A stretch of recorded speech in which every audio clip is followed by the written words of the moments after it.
This chair may have been for a large-bottomed woman. I don't know. My mother always said,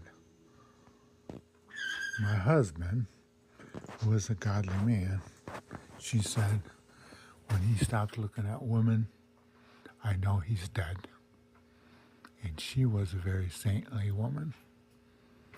But this lady said to me, don't you go in that restaurant and look at those big bottom women. She said, not fair to your wife. But she's all dried up at 72. And I'm still a man. In her youth, she tanned in the nude and drove a fast open convertible. And now she's dried up. Don't look at those big bottom women. No.